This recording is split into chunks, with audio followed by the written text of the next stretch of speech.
저는 북한 사람이지만 조선족 남자와 결혼을 했습니다. 지금은 한국에 살고 있습니다. 남편과 아들과 함께요. 하지만 이곳에 오기까지 우리 가족은 5,000km가 넘는 길을 달려야 했습니다. 중국 연변에서 시작해 윈난성 라오스, 태국을 거쳐 한국까지. 그 여정은 지옥 같았지만 동시에 우리 가족이 진짜 가족이 된 시간이기도 했습니다. 제 이름은 리명희입니다. 저는 함경북도 무산에서 태어났습니다. 24살 때 두만강을 건넜고 중국에서 지금의 남편 장위를 만났습니다. 그는 연변 조선족이었죠. 우리는 사랑에 빠졌고 아들 준호를 낳았습니다. 하지만 우리 가족은 중국 정부가 인정하지 않는 가족이었습니다. 저는 불법 체류자였고 아들은 출생신고조차 할 수 없었습니다. 이 이야기를 보고 계시다면 구독과 좋아요 부탁드립니다. 탈북 가족들의 진짜 이야기를 더 많은 분들께 전하고 싶습니다.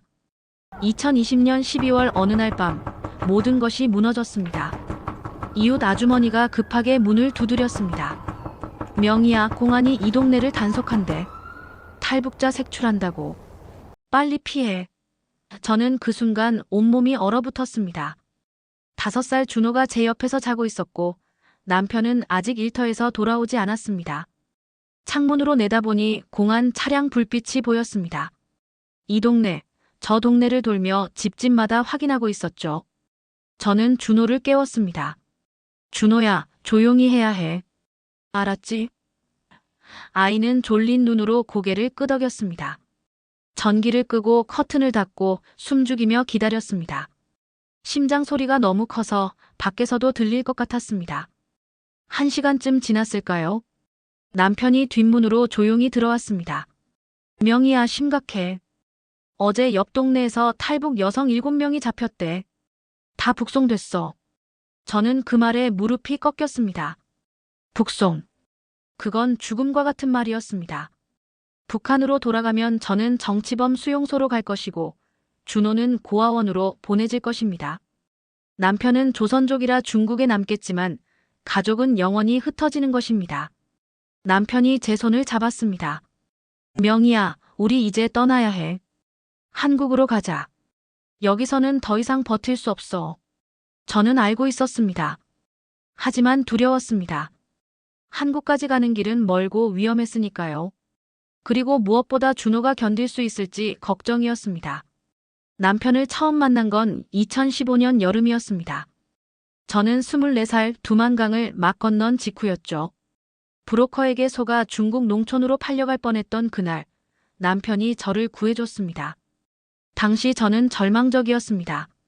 북한에서는 아버지가 장마당에서 장사하다 단속에 걸려 노동단련대에 끌려갔고 어머니는 배급이 끊긴 지 오래였습니다. 저와 남동생은 굶주렸고 결국 저는 브로커의 말을 믿고 두만강을 건넜습니다. 중국 가면 일자리가 있다. 돈 벌어서 가족 먹여 살릴 수 있다. 하지만 중국에 도착하자마자 브로커는 저를 팔려고 했습니다. 시골 총각한테 시집가면 먹고 살 수 있다며 차에 태웠죠. 저는 겁이 났습니다. 도망치려 했지만 어디로 가야 할지 몰랐습니다. 말도 제대로 통하지 않았고 중국 돈도 없었습니다. 그때 장위가 나타났습니다. 그는 조선족이었고 브로커와 말다툼을 했습니다. 이 사람을 어디 팔려고 하는 거야? 당신 이러다 감옥 가. 브로커는 돈을 내놓으라고 했고 장위는 자기가 가진 돈을 다 줬습니다. 2,000위안, 당시 그의 한 달치 월급이었습니다. 장위는 저를 자기 집으로 데려갔습니다. 작은 방 하나짜리 집이었지만 따뜻했습니다. 여기서 쉬세요. 제가 일자리 알아볼게요. 걱정하지 마세요. 그는 존댓말을 썼습니다. 저를 동등한 사람으로 대해준 첫 번째 사람이었죠. 3달 동안 저는 그의 집에 머물렀습니다. 그는 매일 새벽 공사장에 나가고 저는 집안일을 했습니다. 처음에는 고마워서, 그 다음에는 미안해서, 그리고 나중에는 그가 좋아서요. 그는 저를 사람으로 대했습니다. 제 이야기를 들어줬고 제 아픔을 이해했습니다. 조선족이라 조선말을 했고 북한 노래도 알았습니다. 어느 날 저녁 그가 말했습니다. 명희 씨, 저랑 결혼해 주시겠어요? 제가 보호해 드릴게요. 평생. 저는 울었습니다. 북한에서는 아무도 저를 지켜주지 못했습니다. 국가도 가족도요. 하지만 이 사람은 저를 지켜주겠다고 했습니다. 우리는 결혼했습니다. 법적으로는 인정받지 못하는 결혼이었지만 우리에게는 진짜였습니다. 2016년 봄, 준호가 태어났습니다. 제가 아이를 처음 안았을 때의 느낌을 잊을 수 없습니다. 이렇게 작고 따뜻한 생명이 제 품에 있다는 게 기적 같았습니다. 하지만 준호는 중국 호적을 받을 수 없었습니다. 엄마가 불법 체류자라서요.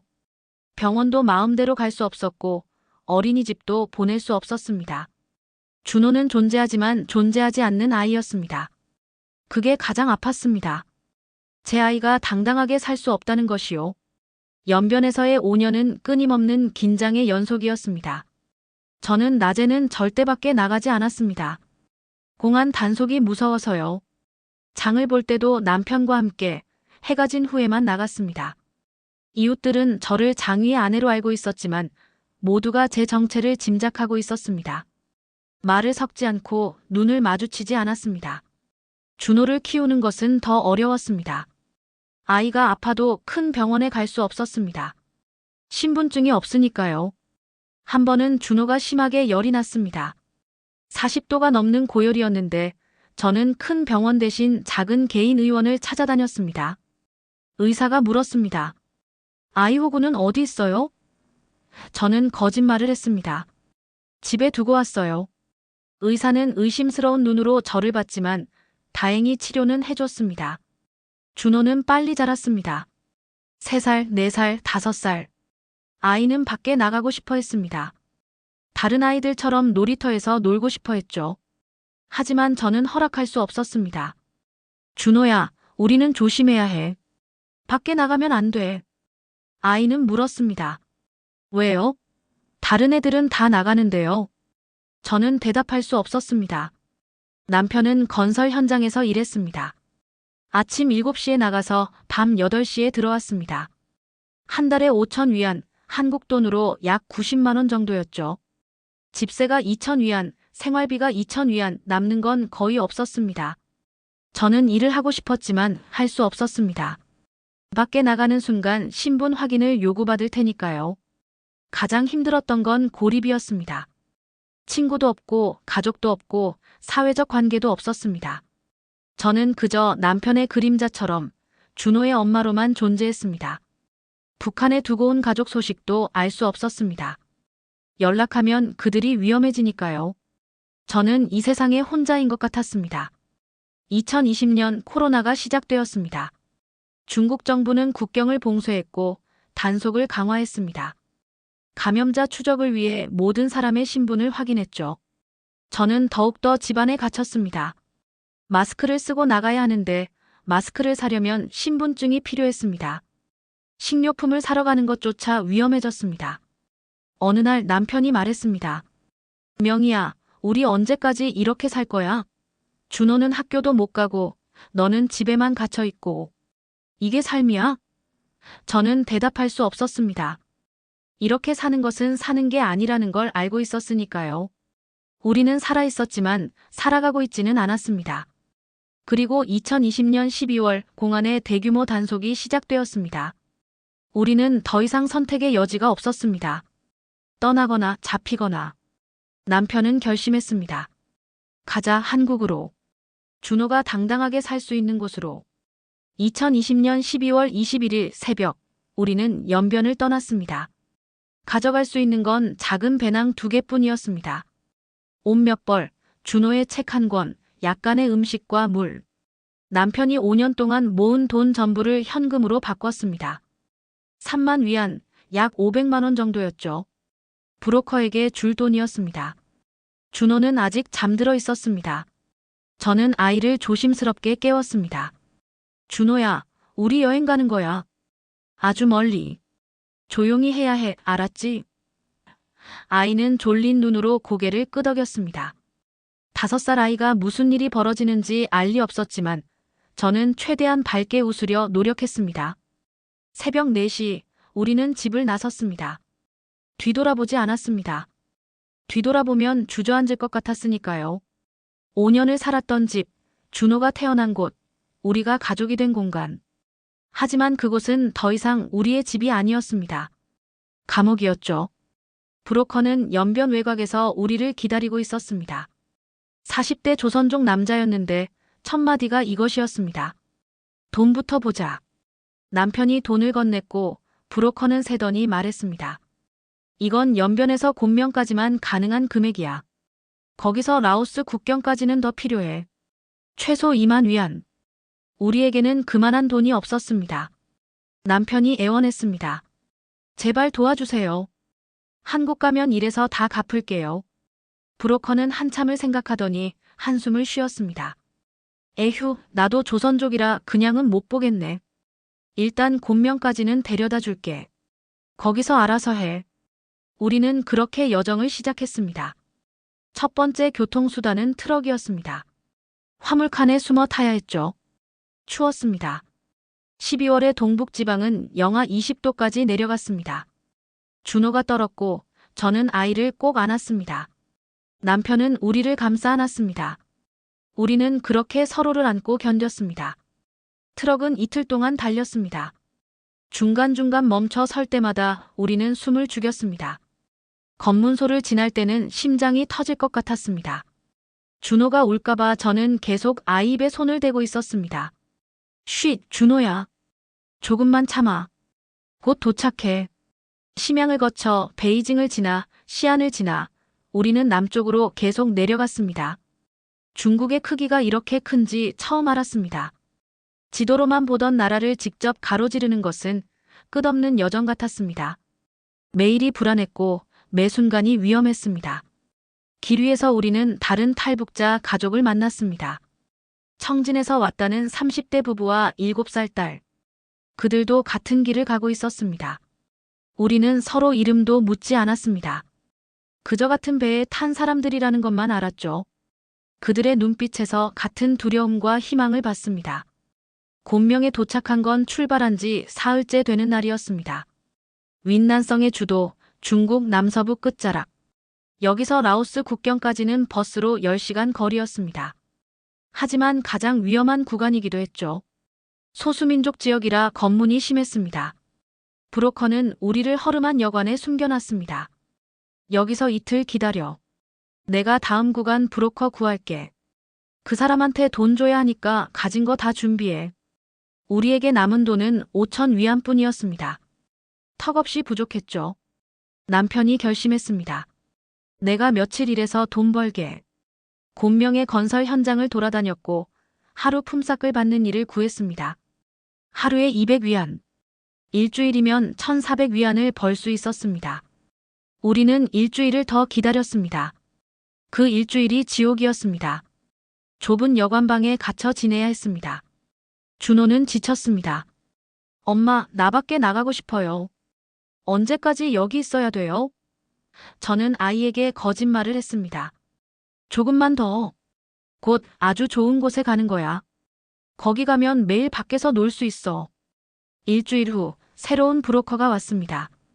20대 젊은 남자였는데 태도가 거칠었습니다. 7천 위안 있어.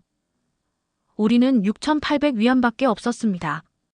브로커는 코웃음을 쳤습니다. 모자라네. 근데 뭐 아이 있으니까 특별히 해주지. 대신 위험하면 너희가 다 책임져. 우리는 장거리 버스에 올랐습니다. 이번에는 일반 승객으로 탔습니다. 가짜 신분증을 샀죠. 남편과 저, 그리고 준호. 서류상으로 우리는 윈난성에 사는 조선족 가족이었습니다. 하지만 서류는 조잡했고 사진도 제대로 맞지 않았습니다. 버스가 출발하고 3시간쯤 지났을 때 검문소가 나타났습니다. 공안들이 버스에 올라탔습니다. 모두 신분증 준비하세요. 제 손이 떨렸습니다. 준호를 무릎에 앉혔고 남편이 제 손을 꽉 잡았습니다. 공안이 앞좌석부터 확인하기 시작했습니다. 한 명씩 한 명씩 신분증을 보고 얼굴을 확인하고 질문하고 우리 차례가 다가왔습니다. 저는 머릿속이 하얘졌습니다. 들키면 끝이야. 준호는 어떻게 되는 거야? 공안이 우리 앞에 섰습니다. 신분증. 남편이 서류를 건넸습니다. 공안이 보더니 눈을 찡그렸습니다. 이거 사진이랑 다른데? 남편이 대답했습니다. 살이 좀 빠져서 그래요. 요즘 일이 힘들어서. 공안이 의심스러운 눈으로 저를 봤습니다. 당신은? 저는 입을 열었습니다. 조선어 억양이 나오면 안 됐습니다. 최대한 중국어 발음에 신경 써서 말했습니다. 저도 남편이랑 같이 일해요. 공안이 준호를 봤습니다. 아이는 몇 살? 남편이 빨리 대답했습니다. 5살이요. 공안이 신분증을 다시 보더니 돌려줬습니다. 통과. 버스가 다시 출발했을 때 저는 비로소 숨을 쉴 수 있었습니다. 온몸이 땀으로 젖어 있었습니다. 준호가 물었습니다. 엄마, 왜 떨어요? 저는 웃으며 대답했습니다. 아니야, 엄마 안 떨어. 괜찮아. 하지만 제 손은 1시간이 지나도록 떨리고 있었습니다. 그날 밤 우리는 국경 마을에 도착했습니다. 라오스 국경까지 30km. 이제 진짜 탈출이 시작되는 것이었습니다. 중국과 라오스 국경. 지도상으로는 선 하나지만 실제로는 강과 산과 밀림이 가로막고 있었습니다. 우리는 국경 마을의 한 집에 숨어 있었습니다. 브로커가 연결해준 조선족 아주머니의 집이었죠. 그 집에는 우리 말고도 5가족이 더 있었습니다. 모두 북한에서 왔고 모두 같은 목적지를 향하고 있었습니다. 브로커가 말했습니다. 오늘 밤 11시에 출발한다. 준비해. 그리고 명심해. 아이들이 울면 안 돼. 소리내면 국경 경비대가 온다. 준호에게 수면제를 먹일까 고민했습니다. 하지만 5살 아이에게 약을 먹이는 건 위험했습니다. 저는 준호를 꼭 안고 말했습니다. 준호야, 오늘 밤 우리 숨바꼭질하는 거야. 엄마 말 잘 들어야 해. 절대 소리내면 안 돼. 밤 10시, 우리는 모두 검은 옷으로 갈아입었습니다. 가이드는 라오스 사람이었습니다. 영어와 중국어를 섞어 쓰는데 저는 잘 알아들을 수 없었습니다. 남편이 통역해줬죠.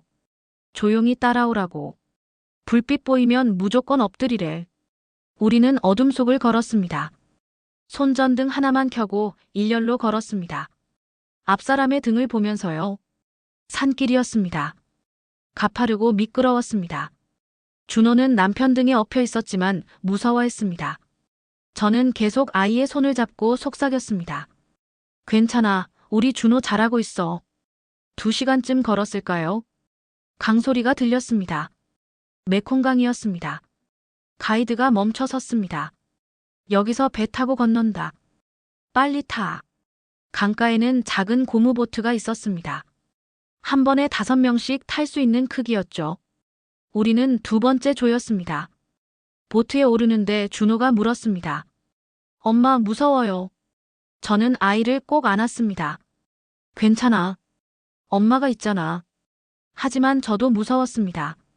강물이 빠르게 흐르고 있었고 밤이라 아무것도 보이지 않았습니다. 만약 보트가 뒤집히면 우리는 모두 죽는 것이었습니다. 보트가 출발했습니다. 노젓는 소리만 들렸습니다. 강 중간쯤 왔을 때 멀리서 불빛이 보였습니다.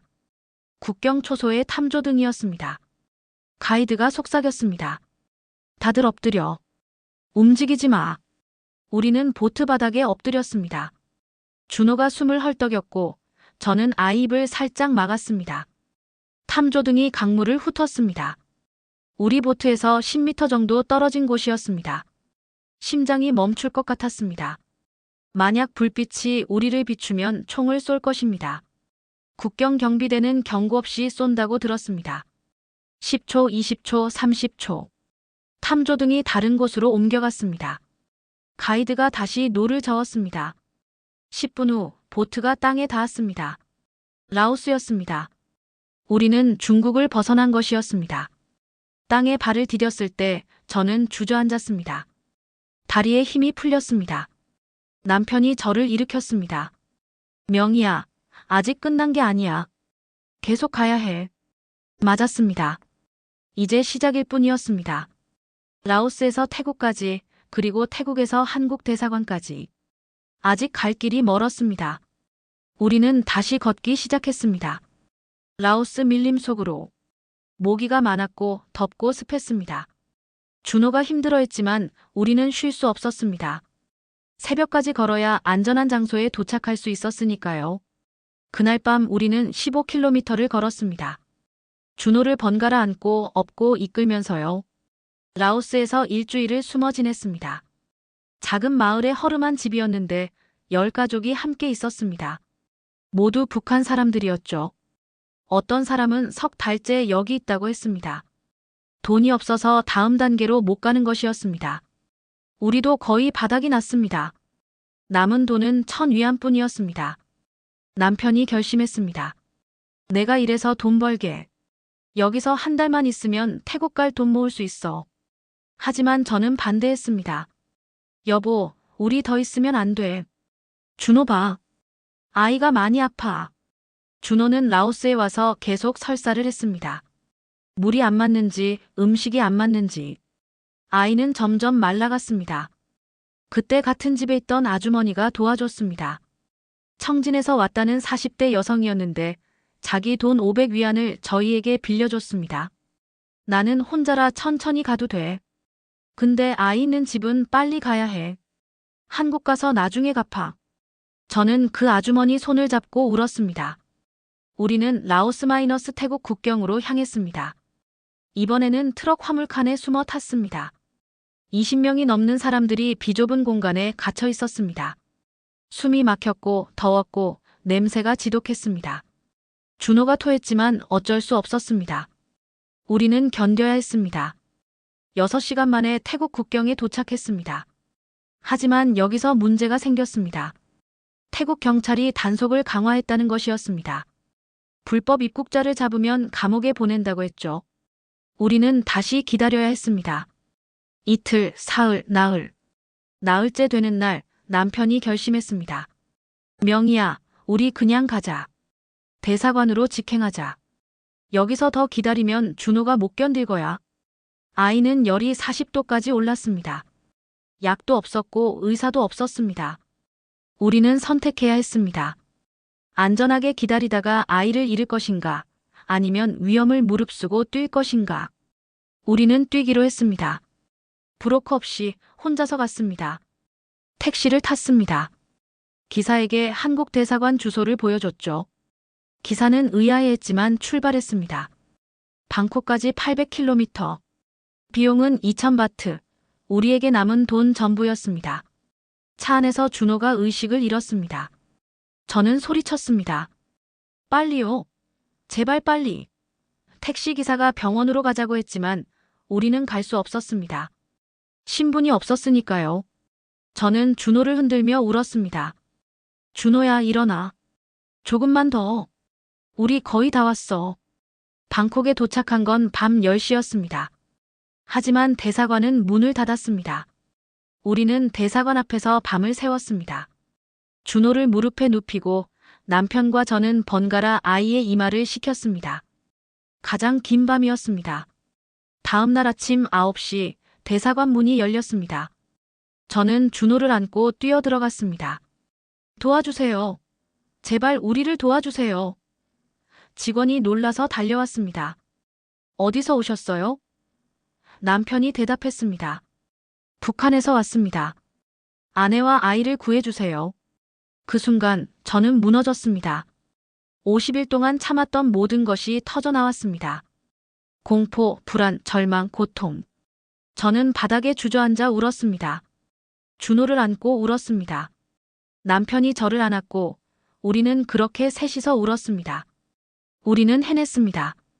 5,000km를 달려 자유에 도착했습니다. 대사관에서 준호는 즉시 병원으로 후송되었습니다. 중증 탈수와 고열이었습니다. 의사는 말했습니다. 하루만 늦었어도 위험했을 겁니다. 저는 그 말을 듣고 또 울었습니다. 우리는 정말 아슬아슬하게 살아남은 것이었습니다. 태국에서 석 달을 기다렸습니다. 난민 지위 심사, 서류 절차, 한국행 준비. 그 석 달 동안 준호는 회복되었습니다. 아이는 다시 웃기 시작했고 뛰어놀기 시작했습니다. 저는 매일 아침 준호의 얼굴을 보며 생각했습니다. 우리가 해냈구나. 2021년 4월 우리는 인천공항에 도착했습니다. 비행기에서 내려 한국 땅을 밟는 순간 저는 무릎을 꿇었습니다. 감사했습니다. 살아서 여기까지 온 것이, 준호가 웃고 있는 것이, 남편이 제 옆에 있는 것이, 모든 것이 기적이었습니다. 하나원에서 석 달간 교육을 받았습니다. 한국 사회 적응 교육이었죠. 하지만 가장 중요한 것은 준호가 처음으로 출생 등록을 한 것이었습니다. 준호는 이제 공식적으로 존재하는 아이가 되었습니다. 대한민국 국적을 가진 아이로요. 저는 주민등록증을 받았을 때 울었습니다. 준호 이름이 적힌 가족관계 증명서를 받았을 때도 울었습니다. 남편은 조선족이라 한국 국적을 받을 수 없었습니다. 하지만 탈북자 가족이라 특별 체류 자격을 받았습니다. 우리는 법적으로 가족이 되었습니다. 중국에서는 인정받지 못했던 우리 가족이 한국에서는 진짜 가족이 된 것입니다. 지금 우리는 경기도의 작은 아파트에서 살고 있습니다. 남편은 건설 현장에서 일하고 저는 공장에서 일합니다. 준호는 초등학교에 다닙니다. 아이는 처음으로 또래 친구들을 만났고 처음으로 맘껏 웃고 뛰어놀 수 있게 되었습니다. 선생님이 말씀하셨습니다. 준호가 참 밝은 아이예요. 저는 대답했습니다. 우리 아이가 이제야 아이다워진 거예요. 가끔 저는 5,000km 여정을 떠올립니다. 두만강에서 메콩강까지, 연변의 추위에서 라오스의 더위까지, 숨어 살던 나날들, 도망치던 밤들, 검문소의 공포, 강을 건널 때의 두려움. 모든 것이 악몽 같지만 동시에 우리 가족의 역사입니다. 남편은 가끔 말합니다. 후회하지 않아? 저는 대답합니다. 물론 안 해. 우리 준호 봐. 저렇게 웃잖아. 준호는 이제 8살이 되었습니다. 초등학교에 다니고 친구들과 놀고 꿈을 꿉니다. 아이는 경찰관이 되고 싶다고 합니다. 엄마 아빠 같은 사람들 도와주고 싶어요. 라오스에서 우리를 도와줬던 아주머니도 한국에 무사히 도착했습니다. 얼마나 다행인지요. 북한에 두고 온 가족에 대한 죄책감은 여전합니다. 중국에서 도와줬던 사람들에 대한 빚도 있습니다. 하지만 저는 압니다. 우리가 선택한 길이 옳았다는 것을요. 준호가 당당하게 살 수 있는 곳, 우리가 가족으로 인정받는 곳. 그것이 바로 자유입니다. 여러분, 탈북은 선택이 아닙니다. 생존입니다. 우리는 더 나은 삶을 위해 떠난 게 아닙니다. 살기 위해 떠난 것입니다. 그리고 지금 우리는 살아있습니다. 진짜로 살아있습니다. 이것이 우리 가족의 이야기입니다. 5,000km를 달려 자유를 찾은 세 사람의 이야기입니다.